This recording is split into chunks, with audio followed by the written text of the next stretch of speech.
वाराणसी लोकसभा चुनाव के रण में पीएम मोदी एक बार फिर से उतरने के लिए तैयार हो चुके हैं। पीएम मोदी तीसरी बार इस सीट से नॉमिनेशन कर चुके हैं और बीजेपी का दावा है कि वो पिछली बार की चुनावी जीतों से भी बड़ी जीत इस बार दर्ज करेंगे। सियासी दावों और रणनीतियों के पीछे क्षेत्र के कई समीकरण और उनके नंबर्स मुख्य वजह बुनियाद होते हैं।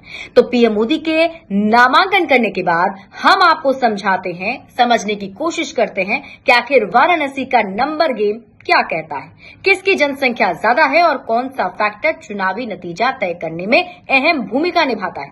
सबसे पहले बात इस सीट के सियासी समीकरण की। भारत की धार्मिक राजधानी कहलाने वाली वाराणसी लोकसभा सीट 5 विधानसभा सीटों को मिलकर बनी है, जिसमें वाराणसी दक्षिण शहर, वाराणसी उत्तर, वाराणसी कैंट, रोहनिया और सेवापुरी शामिल है।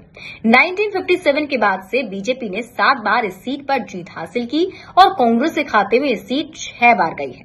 1991 के बाद से अगर देखें तो सिर्फ एक बार ऐसा मौका आया है जब 2003 में ये सीट बीजेपी के हाथ से फिसलकर कांग्रेस के पास चली गई थी, लेकिन 2009 के बाद से इस सीट पर लगातार बीजेपी उम्मीदवार की ही जीत होती आई है और अब ये बीजेपी का गढ़ बन चुका है।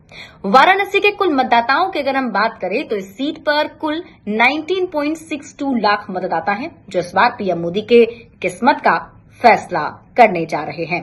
वाराणसी लोकसभा सीट पर कुल आबादी की अगर हम बात करें तो 75% शेयर जो है वो हिंदू आबादी का है, 20% यहां पर मुस्लिम आबादी है, बाकी जो 5% बचते हैं उसमें अन्य धर्म के लोग शामिल हैं। इस सीट की 65% जो आबादी है वो शहरी इलाकों में रहती है और 35% आबादी जो है वो ग्रामीण इलाकों में रहती है। इस सीट पर ओबीसी फैक्टर भी काफी निर्णायक भूमिका में होता है, मतलब ओबीसी फैक्टर का इम्पैक्ट वाराणसी सीट पर पड़ता है। जातीय समीकरण किसी भी चुनाव में एक बड़ा फैक्टर होता है, आपको पता है। हर राजनीतिक पार्टी जातीय समीकरण के आधार पर ही अपने कैंडिडेट्स को उतारती है, गुणा गणित तय करके। तो वाराणसी सीट की अगर हम बात करें तो यहां सबसे ज्यादा लगभग 2 लाख वोटर जो है वो कुर्मी समाज के हैं और इस समाज का सबसे ज्यादा असर होता है। और जो असर है रोहनिया और जो सेवापुरी का इलाका है, यहां पर निर्णायक भूमिका में होते हैं। इस सीट पर 2 लाख वैश्य वोटर्स भी हैं जो नतीजों पर सीधा असर डालते हैं। कुर्मी और वैश्य समाज के बाद बारी आती है ब्राह्मण और भूमियार वोटर्स की। वो भी वाराणसी में अच्छा खासा वोट प्रतिशत रखते हैं। यादव और मुस्लिम समुदाय के लोग भी यहां पर रहते हैं, उनकी भी आबादी अच्छी खासी है। अगर आपको जीत का परचम लहराना है तो इनका भी सपोर्ट आपको चाहिए। तो इस सीट पर यादव समाज के 1 लाख वोट हैं और यादव वोटर्स से तर इस सीट पर कुल 3 लाख वोटर जो है वो ओबीसी समुदाय से संबंधित रखते हैं। ये है सियासी गुणागणित और सियासी समीकरण, जिसके दावे पर बीजेपी की तरफ से कहा जा रहा है कि इस बार पीएम मोदी रिकॉर्ड तोड़ जीत दर्ज करेंगे और प्यार जो है मोदी को मिलने जा रहा है जनता का।